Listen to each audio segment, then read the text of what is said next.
Hi everyone, I'm Siope, a PhD candidate from UCLA.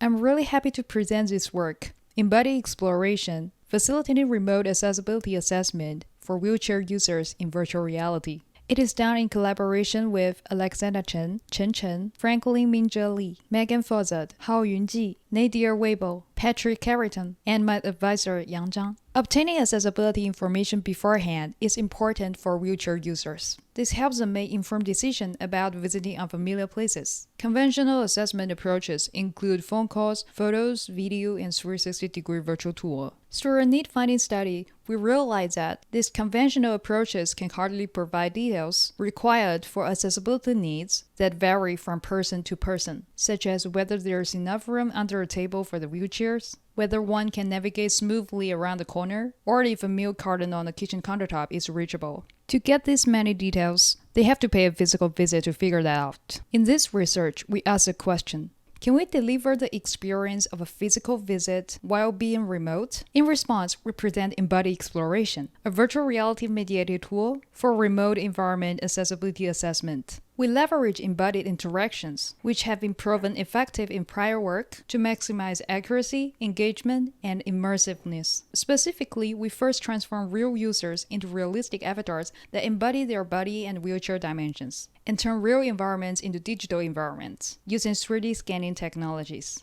Then, we allow users to explore the high-fidelity environments with their embodied avatars. The interaction techniques were created for 3 types of constituent tasks, distilled from an iterative need-finding study. The first task type is visibility, which focuses on objects being or not being within the sight of a person. The second type of task is moving from one place to another place, which we call locomotion. 2 interaction modalities are supported here. The first modality is manual interaction, user grasping the virtual hand rim of the wheels and pushing the wheels in desired directions. The second modality is joystick interaction, leveraging controller joysticks to simulate using a power wheelchair. The third task type, manipulation, refers to a person reaching objects and manipulating them. They can use a controller-based virtual hand in a manipulation task. Here we present examples. Visibility tasks include reading book titles on the shelf, reading a safety sign on the back of the door in the lab, checking what fruits are in the basket in the house, and watching birds from the bedroom window in the apartment. The locomotion tasks include the following: moving from a door to a desk and roll under it, moving from a cubicle zone to a conference table and roll under it, moving from a study area to a transport spot, moving from a kitchen to a coffee table in the living room of an apartment. The tasks about manipulation include the following: retrieving the cup and filling it with water in an office, writing on a whiteboard on a specified height, using hot glue to attach objects on the table in the lab,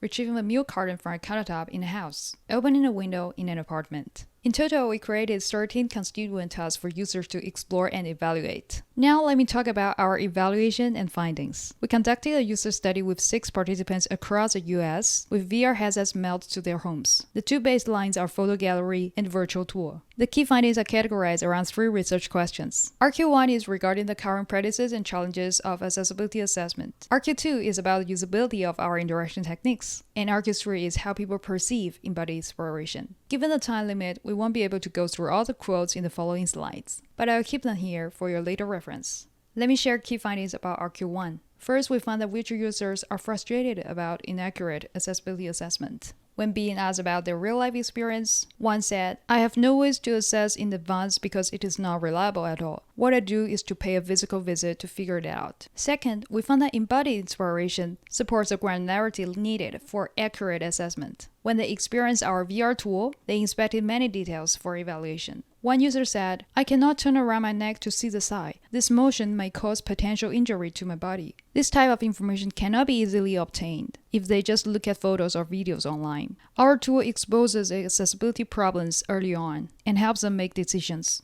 Let's move on to the key findings about RQ2. Participants preferred embodied exploration to other approaches. They found embodied exploration effective, intuitive, and easy to recollect. Now, let's talk about the perception of embodiment. First, embodied exploration, the most truthful replicate of their real-life experience. One said, "Embodied exploration is by far the most realistic interpretation of what my mind and body will need to do to complete the task."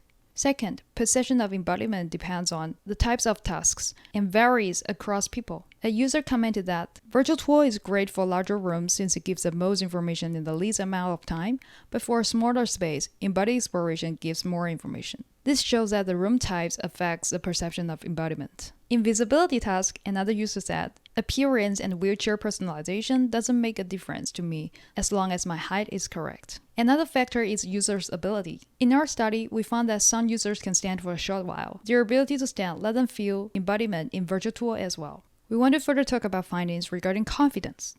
Confidence is a metric we use to approximate accuracy for lack of ground truth because we did not invite them to the physical locations.